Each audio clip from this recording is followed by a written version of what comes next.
7, 6, 5, 4, 3, 2, 1, go! We know that Team Canada is here today from Perryville, Alberta. That is Karen Ramstead and Iditarod at 38. You can almost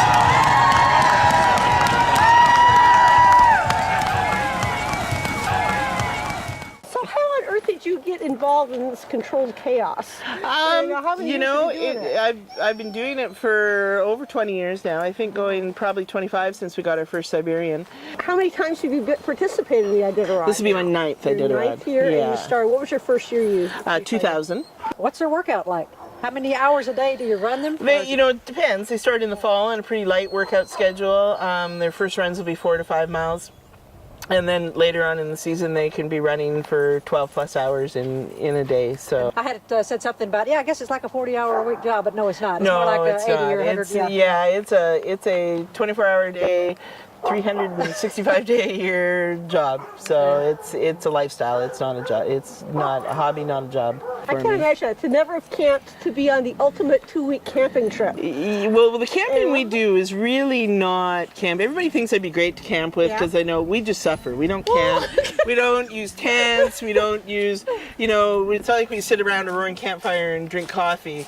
We lie on top of a sled until we get so cold that we decide we're going to move, and that's what you use to wake you up. Now, this year they have 71 teams, and I believe there's 16 women. Is that a record number of women? That's got to be really high. Most years, I think there's 10 to 11 of us. Okay. And there's only just over, I believe, 200 women that have actually finished the race in its 30-some-odd year history. Oh my God. My first love in this is not necessarily the sport. I came to the sport because of the Siberian Husky, and that's my first love. I just love their spirit. I love their history.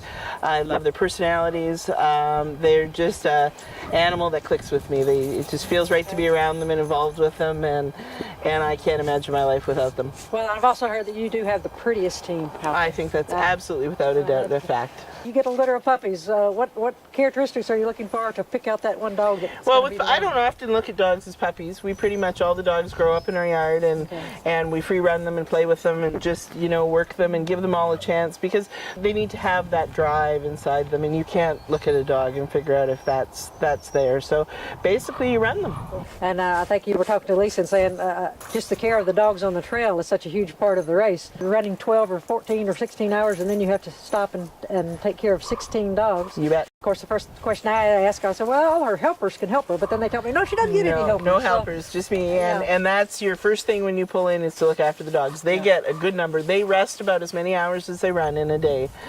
We get about 3 hours rest. So when you're out on the trail for all those hours, how many calories a day do these dogs burn? We figure they use around 7,500 calories a day. Still very substantial. Still very substantial. Medical checkups for them and sure. They back in, I guess, about a month ago, they all had EKGs done and blood draws done on them, and the dogs that weren't already microchipped were microchipped, so they can be identified during the race. On Tuesday they had another vet check, which was just looking for anything that might have been missed, and a second set of eyes, checking them over and looking for any soreness or problems with their feet or anything like that. So the dogs we have on the line here, do you have a favorite out of the bunch? Oh, absolutely. Yeah, without a doubt. That would be Crunchy on the end here. See, he knows. You notice when I said when I said his name, he's a Crunch, right? Yeah, that tail always wags when I say. And what makes him the favorite? Crunchy's an 8.5-year-old male. He's been on every race team of mine since 2002. Never been injured, never been dropped. He's just a phenomenal athlete, and he's a really cool soul. He's a dog who's just really comfortable in his fur and knows his place in the world, is doing what he loves to do for a living, and he's just an old soul. He's been the calmest one the whole time we've been out here. He knows his routine. He knows what we're here for. He knows what we're doing. Yeah, he knows he's the guy. Okay. Yeah. Little Dasher right behind me here. And Dasher's 8.5 years old. Dasher and Crunchy are probably on their last Iditarod with me.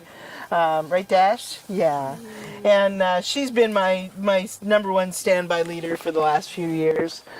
She's a little bit of a party girl, and I can't often, when we're going into storms and really tough weather, I find it really remarkable to believe that I'm entrusting this little party girl with my life as we're getting through these wicked storms. But she just takes nothing seriously. She doesn't believe that any of this is really work. The more serious one out of the works is Jinx here, with a little heart on her forehead. Jinx doesn't like the attention as much as Dasher does. But Jinx is just another one of those good go-getters. And Bang is one of our up-and-coming leaders, right, Bang Bang? Right. The girls say they rock. They're fast. They go, we're the speedy little brains of this operation. Okay, quiet. Tone it down. My girls are way more evil than my boys. You know what the problem with them is? They're much more manipulative. The boys are just interested in going down the trail, and they're easy to sort out. And the girls are just a little more manipulative. Well, They're like women. yeah, I was just going to say, This is going to sound like Yeah. they want to sell the drama to the mama. Exactly. You know, when they see, now look at that. She's over there trying to turn that boy into a total wreck. Yeah, I see that. Yeah. and it's so easy to do. I know. He's just like, huh?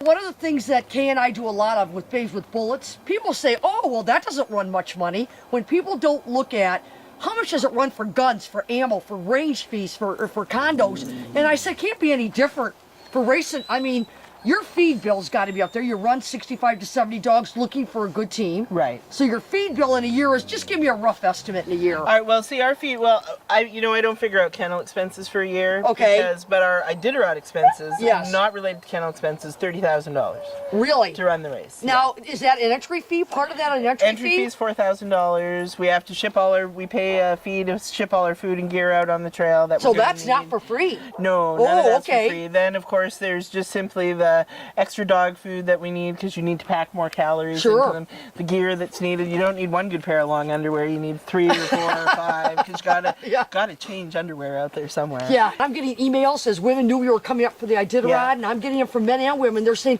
well, it's all sponsored. Yeah, no. Maybe the big name mushers might be able to do it. And, we get a little bit of help from Eagle Dog Food as one of our sponsors. And Okay. we have Skookum Design Anoraks that help us out a little bit. Most of them help us out with some product here and there. Right. But still, it doesn't come close to denting our expenses. I would think out of the 71 mushers that are running the race this year, maybe the top 5 to 7 are covering their Well, expenses. that during leaves the this top race. 63 or 64 You bet. that That are are- probably just doing it like you were. You're doing it like this 'Cause you is love your. it. You love it. Yeah. Well, I give you credit. You're a woman after our own heart. Thank you. And we really we're really enjoying seeing your Great. team and you working with your team. Wait till you get to see them in action. Oh, we'll like that. Yeah. Thanks. Thank you.